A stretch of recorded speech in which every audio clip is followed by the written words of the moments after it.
Welcome to St. Alphonsus Willcast, the podcast where we explore the many facets of health and well-being. This podcast is brought to you by St. Alphonsus Corporate Health and Wellbeing and a generous grant from the St. Alphonsus Foundation. Thanks for listening and enjoy the show. Hi, everyone, and welcome to the St. Alphonsus Wellcast. My name is Amy James, and I am a registered dietitian with the St. Alphonsus Corporate Health and Wellbeing Department. Today, we've got Candy Zapia with us, and then we have our special guest, Valerie Lawrence, back with us today. And we're talking about all things herbs, and I've just learned this new word, herbalism. So let's get started by talking about how we use herbs, if we use them in our day-to-day life. And Val, I'll turn it over to you first. Okay, well, herbs have a lot of uses. One thing that you can use them for, of course, is cooking. You can use them in cleaning, and you can use them for their essential oils for, bringing down a sedative, sort of sedative mood. I also use them for growing. I just love to grow them and cut them and throw them in things that I'm cooking. Lovely. I'm trying to think of all the ways that I've ever used herbs. I think I've used them not really knowing that I'm using them. Essential oils, I love. A lot of external use. I know, Val, you've given me peppermint oil for a headache. Yeah, and at the temples. Yes. Or at the hairline at the back of your neck. Mm-hmm. And I actually, when I first started college, I think I used peppermint for concentration during exams. Mm-hmm. Yes, it does liven you up. That's right. Yeah. It makes you more awake. Mm-hmm. I put just a little bit under my nose. I also flavor my black tea and sometimes my water, if I can think about it, with mint. I love that. I think I'm much more inclined to drink water and stay on top of my hydration if it tastes better. And then I'll use it for fragrance or like aromatics in my living space, like lavender or eucalyptus is probably my favorite scent in the world. Mm-hmm. What about you, Candy? Well, pretty much you guys do more exciting things with your herbs. I just use them as garnish in my food, in my salads, on top of my pizza. Like if we make vegetable pizza and stuff, like I like to add a lot of herbs in soups and things like that. Mm-hmm. I mean, we pretty much stay there. But now you guys are like reminding me of all the other things that I could be doing with them. So yeah, have I'm you excited. put them in the dough before? Like no, pizza because dough? I haven't. That's a good idea, actually. Yeah, it's really good. Just not caraway seeds. Right. Just not. Yeah, maybe it matters which one you use. Yeah, like exactly. basil, marjoram, Yes. some thyme, all of those. Oh would yeah, be I good. love putting thyme in my potato soup and just like fall. Like I don't know, for me, herbs and fall just go together, and that's where I find I use them more. Well, I was just thinking, as far as fall, I was thinking of spring, and so the Kentucky Derby was not very long ago, right? And Yes. I make my own mint julep syrup. So Ooh. I did not have a big patch of mint. I went to the store, the grocery store, and they actually had like a tiny little package for $3, and I was like, I don't know, I don't want to buy it. So instead, I went to a local greenhouse, and I bought 2 mint plants, and I just used the mint from the mint plants, and then I got to plant them in my garden afterwards. Yes. I love that. I much prefer to just buy the plant. Like I will buy the basil plant as opposed to the basil at the store because you just get so much more bang for your buck. But you have to keep up with it. I've had mine go to seed so many times. Oh, really? Yeah. Yeah. So you must have it in a bright, It was sunny... a very sunny spot. Yep. So they can bolt. That's Yeah. when they're bolting, they're making flowers too early, and so you just pinch them off. You probably know that. I do now. Oh, okay. No, I did not. So, yeah, when We're they going start... to learn a lot about herbs today in this podcast. I know. I think what I'm most excited for is the growing part because I have a black thumb. Is it as black as Candy's? Because Mine is bad. Candy has trouble with cactus. Oh my did. gosh, Candy. It's about the soil. I did not know that you had to have a special soil Oh yeah. for succulents. That's right. And I learned that the hard way. I was doing so good. You need poor soil, like, not very nutrient rich. Right. Yeah. Interesting. All right. Well, maybe coming to you guys soon is another podcast on how to be a good plant Not kill your plant plants. parent. Not kill your plants. That's what we'll name it too. Okay. So I think, similar to so many topics with nutrition, there's so much information out there. I've heard of just such an array of uses for herbs, like we've kind of touched on already: cleaning, fragrance, herbal medicine, cooking, things like that. So before we get into the nitty-gritty of that, maybe we should just talk about what are the benefits of using herbs. Like, why should people get invested, increase their knowledge, and get involved with this? Okay, well, my answer to that is that herbs kind of put you in touch with nature. You can have them in your house, or if you have a small growing space. A lot of people I see are in subdivisions, and I think, man, you can't have a big garden there, right? But herbs can be grown in pots or small spaces. They can be grown in your kitchen, so they're a good hobby, and they're a hobby that actually benefits your health. So anytime you can figure those two out together, that's a good deal. Yeah. And so as far as other things, like other benefits of herbs are like a condensed plant. So you get all the great energy, and you get phytochemicals, nutrients. They're great for your microbiome diversity. Mm-hmm. Their superpowers are in their concentration in their tiny little leaves. Yeah. So you just need a couple snips in with your meal, and you're doing a lot for yourself with that. I love that. They're strong. And beneficial also in ways that, like you could share it with your cat. Like you grow catnip. Oh, yes. You can share it with your cat. You can talk about it with your friends, and they're like, I don't care about your whatever you're doing over there with the herbs. But yes, that's very interesting. Thank you. That's funny that you mentioned catnip, because Nick and I just bought catnip to put in our garden that we're starting this weekend. Yeah.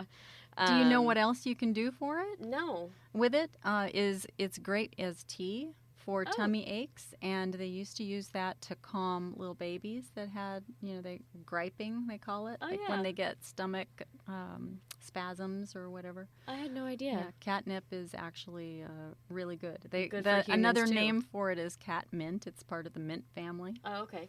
Okay. And I don't know if I've ever tasted catnip. You'll want to border it. Oh. So you'll either plant it in the ground with a pot or keep it in a pot, because all mint is invasive.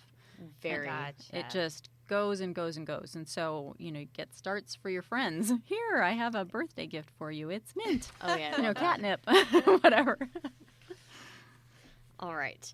And it also has some, herbs in general have some really, a lot of practical use, right? Like, I know I used to, like I told you with the peppermint tea, oil I used to use for concentration, but you were talking earlier about how, peppermint tea is good for a tummy ache. And so there are tons of practical applications with herbs as well, right? Yes, and you can put it in your bathtub, too. And you don't have to worry about it draining. I mean, if you put in great big pieces of it, it won't drain. But you can also put it in a little muslin bag or a sock to infuse your water with that scent without worrying about it going down the drain. Mix it with your Epsom I never salts. thought about that. Oh, yeah. Epsom Yeah, salts. it's really nice to Because be I've seen surrounded the with Epsom scent. salt bags that have actual herbs in them, mixed in with the salt, and I've seen that, and I thought about, that's going to be hard to clean the bathtub. But Right. Have to put it in some kind of cloth. right, and some type of cloth. I think that's a fun kind of treat yourself. Yeah, you could even use Experience. a handkerchief. Oh, yeah. Tie it in a little ball. If any of you have a handkerchief I know. lying around. I was trying to think. Well, those, what else are they called? Bandana. Bandanas, yeah. Okay. Yeah, There you go. Yep. Or you can just, tie it together with some kitchen twine like you're about to stuff a turkey and just drop it into your bath. Well, yeah, that's a good use right there. Imagine how good that smells when you stuff the turkey, or you just put it in anything that you're cooking. It smells great. Yeah, so versatile. So here's a question for you. Okay. Is garlic an herb, or is garlic a vegetable? Ooh. Well, if I think about how I'm going to say vegetable. I know it's an 'Cause it's- aromatic vegetable. Yeah. That's right. A I had to root. look this up yesterday because I planned on saying, I use garlic all the time in cooking. Yeah. And I'm like, I don't know if that's an herb. It's not. But if a member of the allium family, right? Mhm. So chives are an herb. They're not a vegetable. So chives. I didn't know that. Mm-hmm. I guess they look a little bit more herby. Yeah. So is it just in how they're grown, how Probably they just present? that it's a root and it's a fruit kind of that. You know, like there's actual, I don't know, vegetative meat. Yeah, something, Gotcha, something to I harvest. see. Okay. Interesting. Well, this is good to know. Okay. Yeah. So, for those of us who do not possess the skills to nurture plants present, let's talk about growing them. How do we start out? If we're interested in having an herb garden, like what exactly would that look like?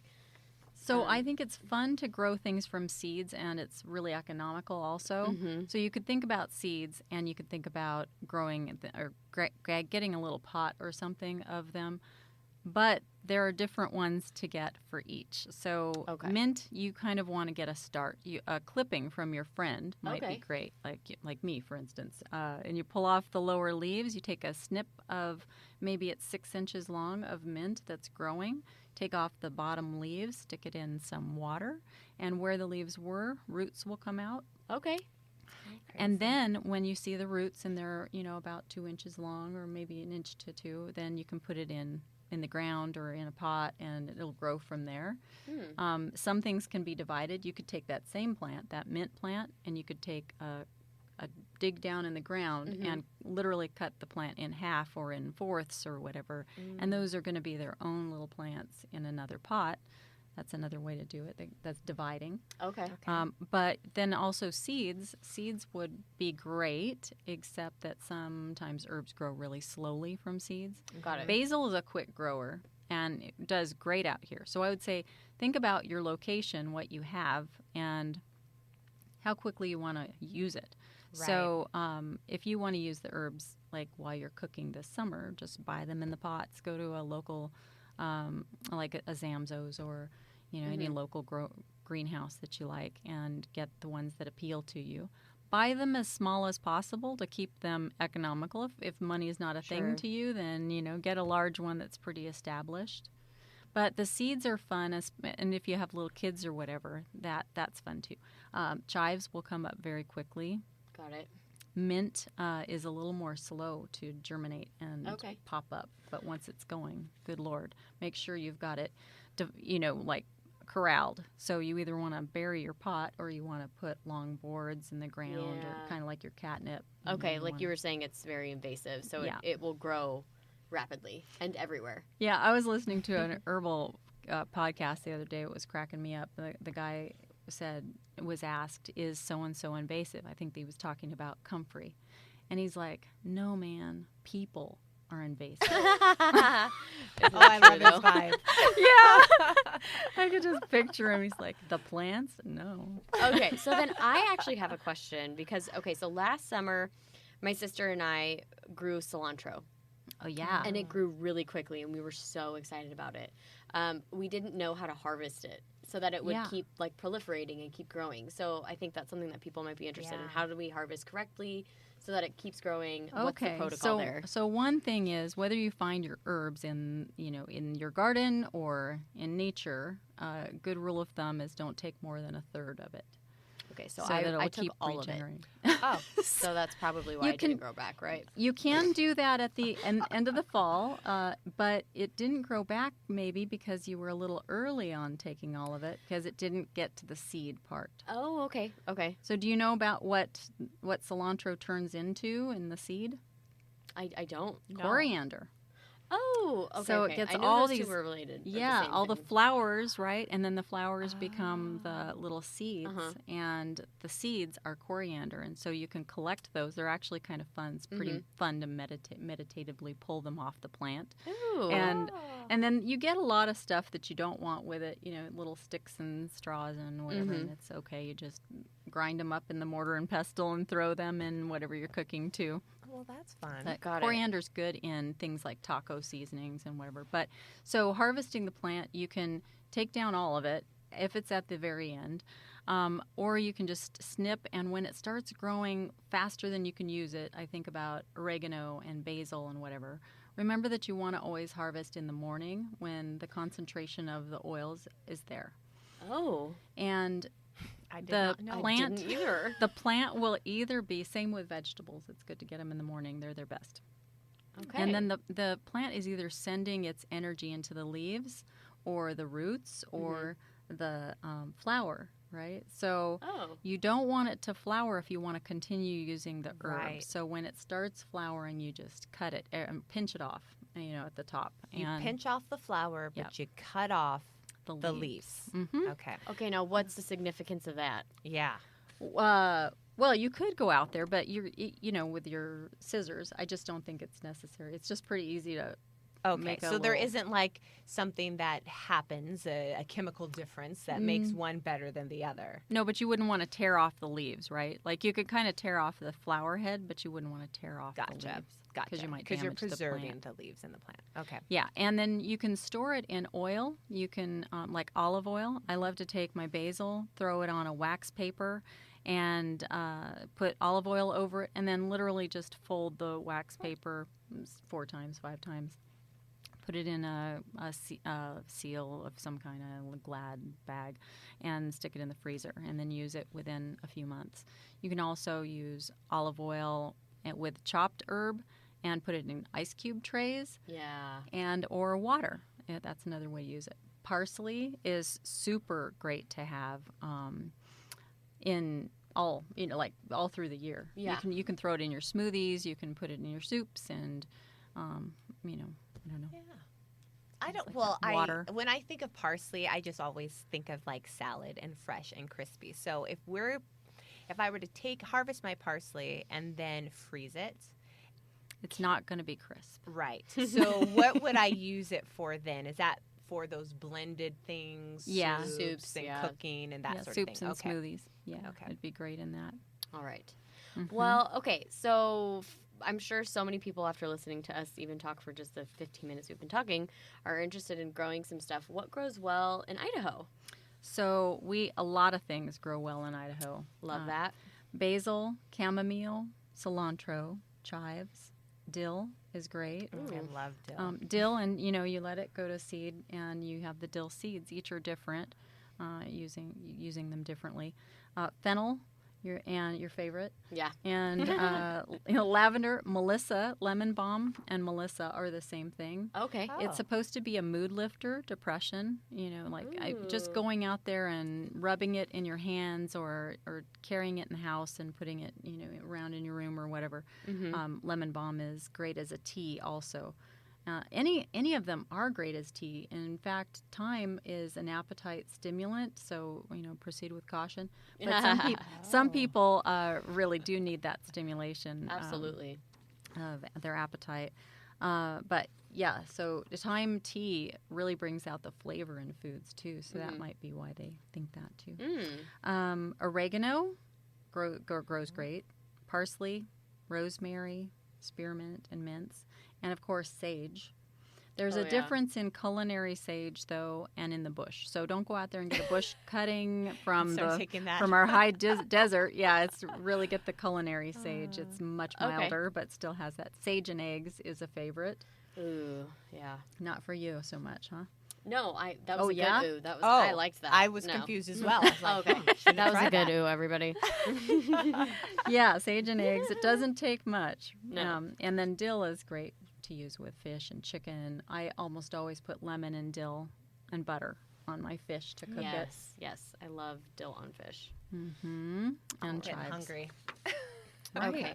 So then let's wrap up with like a little bit more on the nutrition part of things. So, we always talk about the gut microbiome and we talk about diversity. Maybe let's chat a little bit about how that diversity in our herbs can also help with diversity in our gut.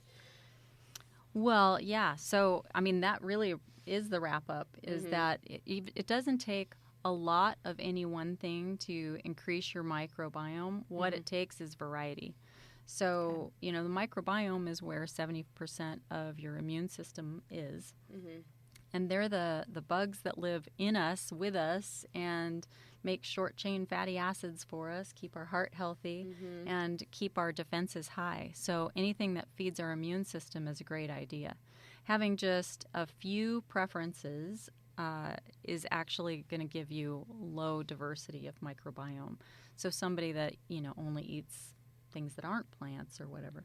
But Yeah. plants, oh my gosh, there's so many that you can eat, and it doesn't take a lot. So, I mean, I could go make a salad, and I'm going to add some dill, and I'm going to add some mint. And mint, by the way, is great to put in tabbouleh. Yes. If you haven't made that before, try some tabbouleh. It's really heavy with parsley and mint, so you can use a lot of it, especially if you make it Lebanese style, because that's a lot of parsley. Oh, really? Check your teeth. I love that. Check your teeth after everybody. So I like how it's kind of you don't need a lot to change the environment of your gut microbiome, and it's kind of what you were saying at the beginning of the podcast, how like these plants are very concentrated, right? So you don't need, a little goes a long way. So not only just flavor wise, but also how it impacts your health. Right. Great. Okay. So then I have a couple other one-off questions. Okay. Are there any differences nutritionally or beneficially to using dried versus fresh herbs? No. I think they're both, using the same, but you have to remember the rule is that you need less if you're using dry. So Okay. 1/3, actually. If you have a tablespoon that you're going to use of fresh herb, then you want to use a teaspoon of a dried herb. Okay. It's very concentrated. And then when you put it in, the meal is toward the end when you're cooking. If you're using spices or seeds, you want to start with them, put them in the beginning of your cooking, like saute, but then you want to add and keep the pungency of the leaves and herbs that you're using for the later part of your cooking. Good. I had no idea about that. Okay, so last thing before we have our fun parting recipe ideas.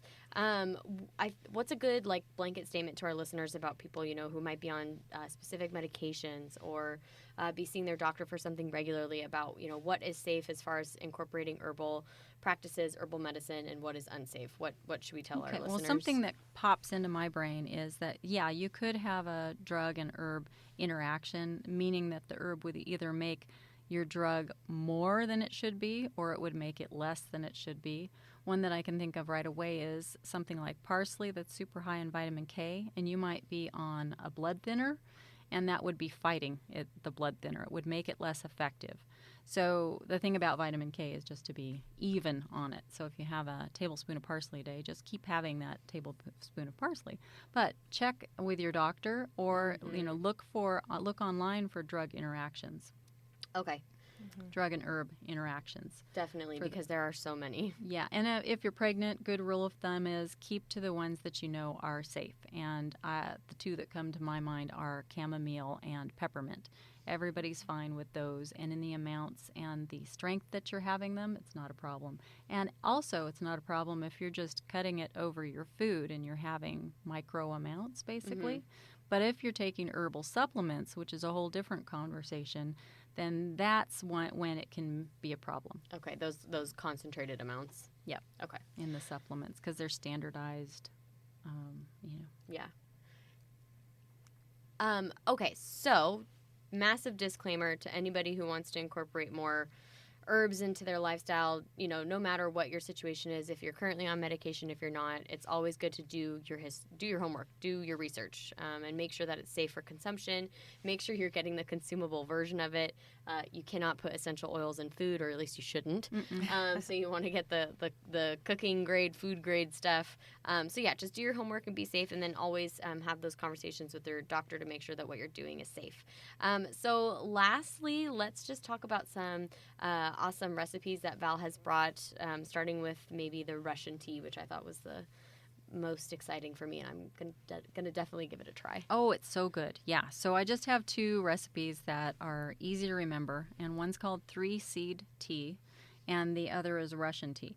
And I learned this at an herbal conference that I went to. This little lady, who is a short story, this little lady had said her grandma grew up on a raspberry farm, and so she had raspberries all the time, basically.